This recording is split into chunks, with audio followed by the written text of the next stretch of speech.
시간 말씀 앞에 선 우리 모두가 하나님의 음성을 듣는 시간 되기를 간절히 원합니다. 하나님께서 오늘 나에게 무엇을 말씀하시는지 귀 기울여 듣는 시간 되기를 간절히 소망합니다. 오늘 본문 말씀을 본격적으로 나누기 전에 이해하시는 데 도움이 될 중요한 설명을 먼저 하겠습니다. 성경은 인류의 삶을 크게 두 방향으로 보여줍니다.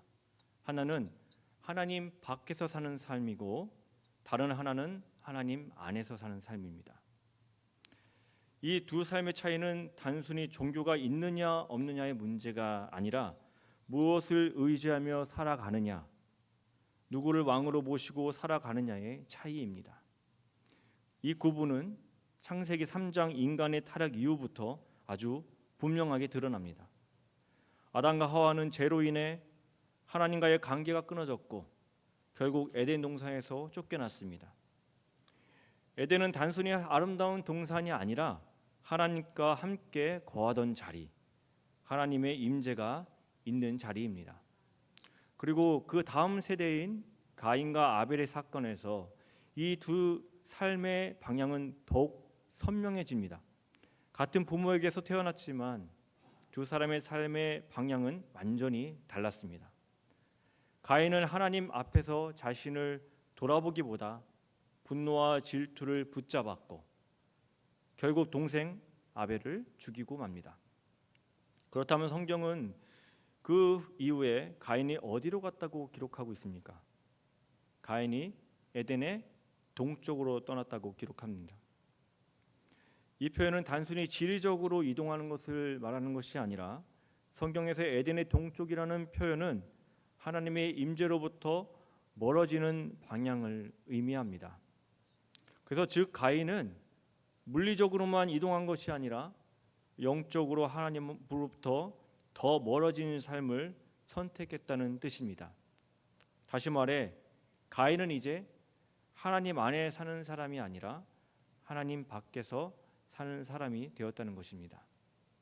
이 지점이 오늘 설교 전체를 이해하는 데 아주 중요한 출발점입니다. 왜냐하면 여호수아와 이스라엘 백성이 지금 서 있는 자리 역시 이 두 삶의 방식 중에 어느 길을 선택할 것인가의 문제 앞에 서 있기 때문입니다. 오늘 말씀은 단순히 용기를 내라는 그런 정신적인 이야기가 아닙니다. 하나님 밖에서 살 것인가, 하나님 안에 머물 것인가, 성벽에 의지할 것인가, 하나님의 임재를 의지할 것인가에 대한 아주 근본적인 질문을 우리에게 던지고 있습니다. 이제 이 관점을 마음에 두고 본문 말씀을 함께 살펴보면 이 강하고 담대하라는 하나님의 말씀이 왜 여호수아에게 3번이나 반복되었는지, 그리고 왜 오늘 우리에게도 반드시 필요한 말씀이 되는지 깨닫는 은혜가 있으시기를 주님의 이름으로 축원드립니다.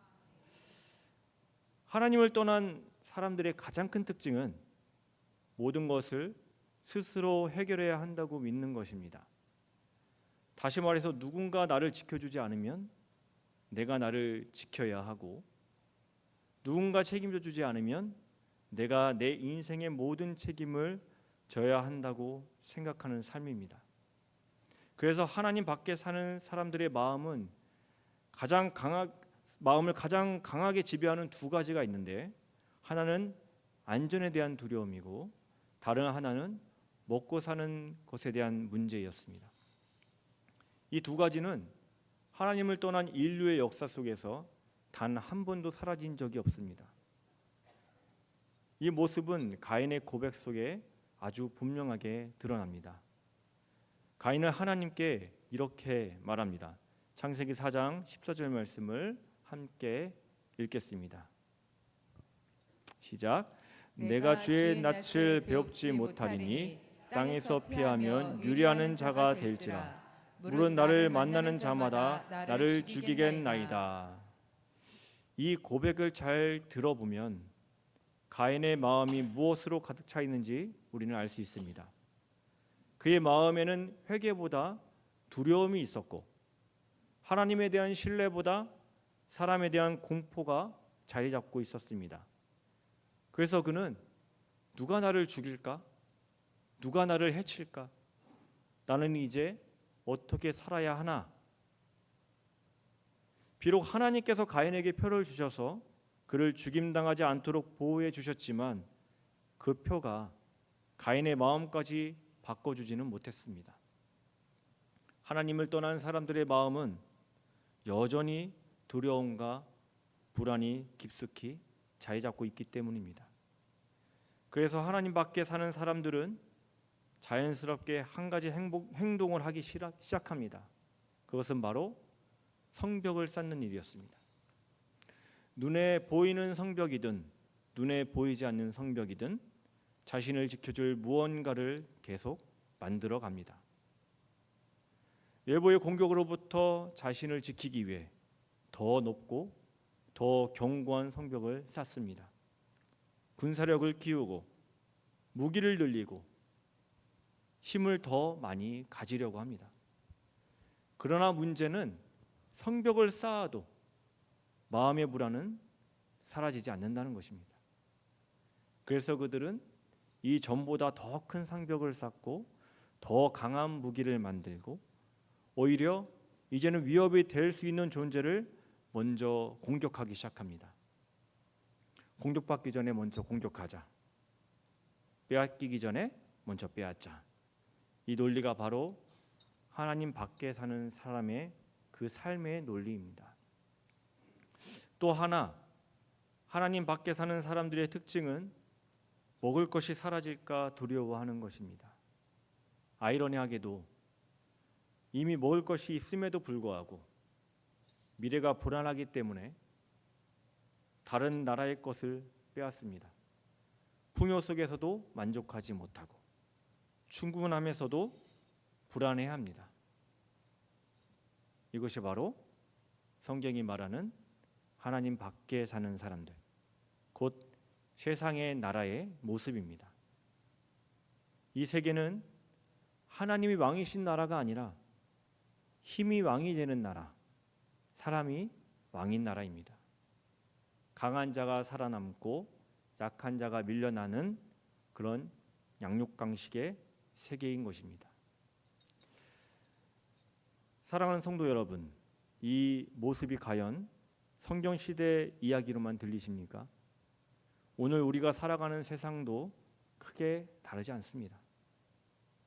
조금이라도 약해 보이면 뒤처질 것 같고 잠시라도 멈추면 도태될 것 같은 그런 불안함 속에서 사람들은 더 많이 쌓고 더 많이 움켜쥐고 더 강해지려고 했습니다. 그러나 성경은 말합니다. 이것이 바로 하나님 밖에 사는 삶의 모습이라고 말입니다. 그럼 반면 하나님 안에 사는 사람들은 성벽을 의지하지 않습니다. 그들의 성벽이 전혀 없다는 것은 아닙니다. 그러나 그들의 마음 한가운데에는 그 성벽이 아니라 하나님이 계십니다. 하나님 안에 사는 사람들은 하나님이 왕이심을 믿습니다.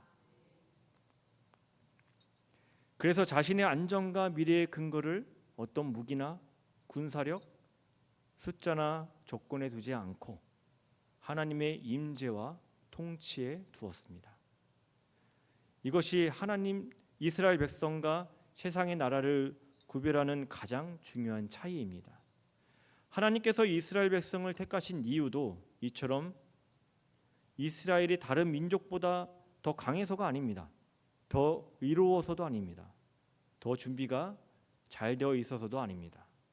오히려 하나님은 사람의 힘으로 왕이 되는 나라와 하나님이 친히 왕 되시는 나라를 분명히 구별하기 위해서 이스라엘을 택하셨습니다. 세상의 나라들은 힘 있는 사람이 왕이 되고 그 군사력이 곧 안전이 되며 더 많이 가진 자가 더 강한 자가 됩니다. 그래서 끊임없이 경쟁하고 빼앗고 지키기 위해 싸웁니다. 그러나 하나님이 왕이신 나라는 그 나라의 안전은 사람의 손에 달려 있지 않고 하나님의 손에 달려 있습니다. 그 나라의 미래는 계산과 전략이 아니라 하나님의 약속 위에 서 있습니다. 하나님께서 이스라엘을 통해 세상에 보여주고자 하셨던 것이 바로 이것입니다. 진짜 왕은 누구인가? 누가 너희를 살리는 분인가? 이스라엘이 하나님의 통치 아래 바로 설 때 세상 나라들은 그 모습을 통해서 하나님이 진정한 왕이심을 보게 되고 잃어버린 창조 질서를 다시 바라보게 되는 것입니다. 그래서 성경은 이스라엘의 전쟁을 단순한 땅 싸움이나 민족 간의 충돌로 설명하고 있지 않습니다. 성경은 이것을 세상의 나라와 하나님 나라의 싸움으로 보여줍니다. 겉으로 보면 칼과 창이 부딪히는 전쟁이지만 그 이면에는 누가 왕인가라는 질문이 놓여 있습니다. 그래서 이 싸움은 눈에 보이는 전쟁이면서 동시에 눈에 보이지 않는 영적 전쟁인 것입니다. 하나님 안에 사는 삶이란 이 영적 싸움의 한복판에서 여전히 하나님을 왕으로 인정하며 살아가는 삶입니다. 성격보다 하나님을 더 신뢰하고 상황보다 약속을 더 붙드는 삶입니다. 그리고 바로 이 지점에서 오늘 본문의 여호수아가 바로 서 있는 것입니다. 오늘 본문에 등장하는 여호수아는 바로 이 경계에 서 있던 사람입니다. 광야를 지나 이제 다시 가나안 땅으로 들어가려는 이 순간에 이스라엘은 다시 한번 중요한 선택의 기로에 서게 됩니다. 가나안은 결코 만만한 땅이 아니었습니다. 성벽은 높았고 또 도시들은 견고했으며 그 땅의 사람들은 이미 전쟁에 익숙한 민족들이었습니다. 이스라엘은 이 땅을 처음 마주한 사람들이 아닙니다. 과거 출애굽 1세대 때 가데스 바냐에서 정탐꾼들을 먼저 보내어서 그 땅을 정탐한 적이 있습니다. 그때 12명의 정탐꾼들이 돌아왔지만 당시 여호수아와 갈렙을 제외한 나머지 10명은 한결같은 말을 했습니다. 우리는 그들 앞에서 메뚜기 같습니다. 우리는 도저히 그들을 이길 수가 없습니다. 그들의 눈엔 가나안은 하나님보다 컸고 약속보다 현실이 더 크게 보였습니다. 그리고 그 두려움의 결과 하나님께 대한 불순종이 있었고 40년의 광야 생활이 있었습니다. 여호수아는 바로 그 현장에 있던 사람입니다. 하나님의 약속을 믿고자 외쳤지만 백성들은 돌로 치려했고 결국 한 세대 전체가 약속한 땅에 들어가지 못하는 비극을 보았습니다. 그 불순종의 대가가 얼마나 무서운지, 하나님의 말씀이 얼마나 무겁게 성취가 되는지 여호수아는 몸으로 그것을 기억하고 있던 사람입니다. 그런데 지금 그 가나안 앞에 다시 서게 됩니다. 상황이 더 나아졌을까요? 어떤 면에서는 오히려 더 무겁고 더 두렵습니다. 왜냐하면 이제 그들을 이끌던 위대한 지도자였던 모세가 없기 때문입니다. 여호수아는 모세를 멀리서 본 사람이 아닙니다. 가장 가까이에서 보았던 사람입니다. 하나님 앞에 서는 모세의 모습도 백성 앞에서 울부짖는 모세의 모습도 모두 지켜봤던 사람입니다. 그 위대한 지도자의 뒤를 잇는다는 것이 여호수아에게는 얼마나 큰 부담이겠습니까? 마음속에 수많은 질문이 쉴 새 없이 올라왔을 것입니다. 내가 과연 모세처럼 할 수 있을까? 이 원망 많고 완고한 백성이 내 말을 따라줄까? 내가 이 전쟁을, 이 사명을 감당할 수 있을까? 여호수아의 이런 마음을 아신 하나님께서 반복해서 같은 말씀을 하십니다. 강하고 담대하라. 두려워하지 말라. 놀라지 말라. 이 말씀은 여호수아가 이미 강했기 때문에 주신 말씀이 아닙니다. 이미 담대했기 때문에 주신 격려의 말씀도 아닙니다. 여호수아가 지금 두려움의 한가운데 선택의 경계에 서 있기 때문에 하나님께서 그의 마음을 붙들어 주신 것입니다. 하나님은 여호수아에게 두려움이 없을 것을 요구하지 않으셨습니다. 다만 그 두려움 속에서도 누가 왕이신지를 잊지 말라고 말씀하시는 것입니다.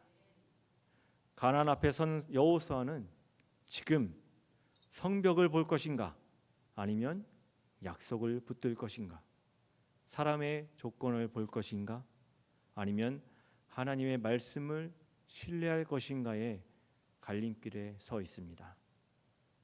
그리고 바로 이 자리가 오늘 우리 모두가 서 있는 자리이기도 합니다.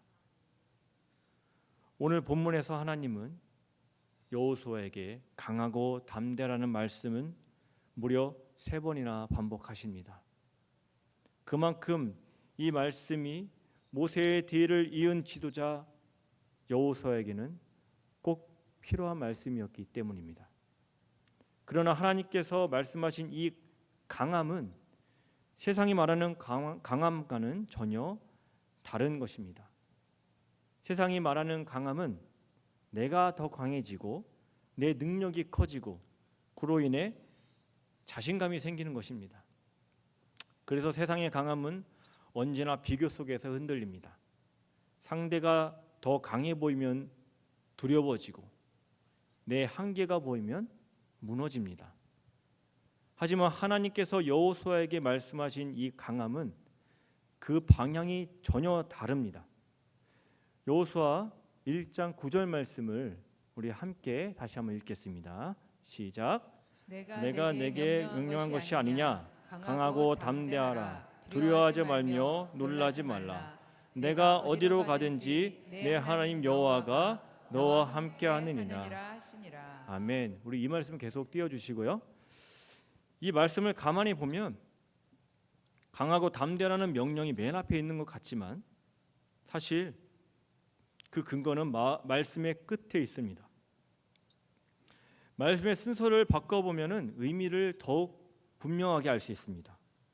제가 다시 한번 읽겠습니다. 내가 어디로 가든지 내 하나님 여호와가 너와 함께할 것이다.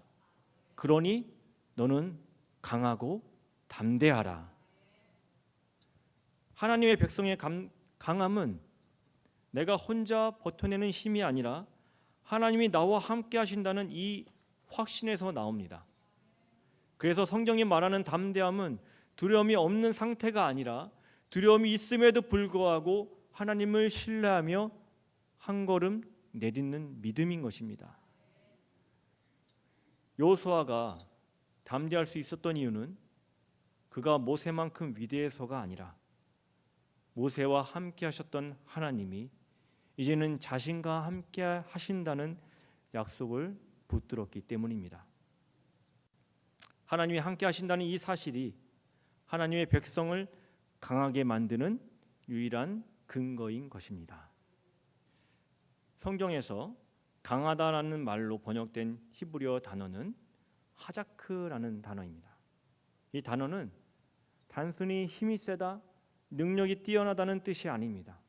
오히려 느슨해지지 않도록 꽉 붙들고 있는 상태, 놓지 않고 버티고 있는 상태를 의미합니다. 그래서 성경이 말하는 강함은 근육의 크기나 의지의 세기를 말하는 것이 아닙니다. 다시 말해서 성경이 말하는 강함은 내가 강해지는 것이 아니라 하나님을 얼마나 단단히 붙들고 있는가에 관한 것입니다. 환경이 흔들리고 상황이 불리해지고 앞이 보이지 않을 때에도 하나님을 놓지 않는 것, 그 신뢰를 끝까지 붙잡고 있는 상태, 그것이 성경이 말하는 강함인 것입니다. 그러므로 하나님께서 여호수아에게 요구하신 이 강함은 더 용검해지라는 명령이 아니라 하나님을 놓지 말라는 부르심이었습니다. 하나님을 붙드는 사람, 그 사람이 성경이 말하는 진짜 강한 사람입니다. 이를 설명하기 위해서 제가 한 가지 예를 들어보겠습니다. 여기 종이와 여기 펜이 있습니다. 펜으로 종이를 뚫을 수 있을까요? 아주 쉽게 뚫릴 것입니다. 그럼 세상 사람들은 이 뚫리지 않기 위해서 어떻게 할까요? 더 두껍게 만들면 된다고 생각할 것입니다. 하지만 이 더 두꺼워도 두꺼운 종이가 되었을 뿐입니다. 결국 아무리 종이가 두꺼워도 더 날카롭고 강한 송곳에는 뚫리고 말 것입니다. 그렇다면 어떻게 하면 이 종이가 뚫리지 않을까요? 오늘 설명한 이 하자크를 기준으로 여러분도 한번 생각해 보시기 바랍니다. 어떻게 하면 이 종이가 안 뚫릴까? 그것은 바로 저 단단한 벽에 밀착해서 붙어 있으면 됩니다. 그때 펜으로는 뚫을 수 없습니다. 아무리 날카로운 송곳도 뚫을 수 없을 것입니다. 이제는 종이가 붙어 있는 강한 벽을 상대해야 하기 때문입니다. 이것은 종이가 강해진 것이 아니라 종이가 기대고 있는 벽이 강하기 때문입니다. 사랑하는 성도 여러분, 혹시 우리도 세상 사람들처럼 종이를 두껍게 만드는 데만 애쓰고 있지는 않습니까? 기도보다 계산이 많아지고 말씀보다 방법이 앞서고 하나님보다 성벽을 더 쌓고 있지는 않습니까? 우리의 강함도 마치 벽에 밀착한 종이와 같아야 합니다. 우리의 연약한 존재이지만 하나님께 밀착해 있을 때 하나님의 강함 안에 우리가 서게 되는 것입니다. 하나님의 강함이 우리를 강하게 하시는 것입니다. 여호수아를 일으켜 세운 것은 그의 담력이나 리더십이 아니었습니다. 모세가 위대한 지도자로 쓰임 받을 수 있었던 이유도 그가 특별히 강해서가 아니라 하나님께서 그와 함께 하셨기 때문입니다. 하나님은 사람의 강함을 사용하시는 분이 아니라 하나님께 밀착해 있는 사람을 사용하시는 분이십니다. 오늘을 사는 우리도 마찬가지입니다. 우리는 지금 하나님의 나라와 그 의를 위해 각자의 삶의 자리에서 또 하나님께서 정복하라 명하신 각자의 가나안 앞에 서 있습니다. 그 가나안은 어떤 사람에게는 가정의 문제일 수도 있고 어떤 사람에게는 직장의 현실일 수도 있고 어떤 사람에게는 오래 붙들고 있는 죄와 그 습관 혹은 포기하고 싶었던 사명일 수 있습니다. 그 가나안 앞에서 우리의 마음에도 여호수아와 같은 질문이 떠올지도 모릅니다. 내가 과연 할 수 있을까? 이 상황이 정말 바뀔 수 있을까? 또다시 실패하면 어떡하지? 바로 그 자리에서 하나님께서 오늘 우리에게도 동일하게 말씀하십니다.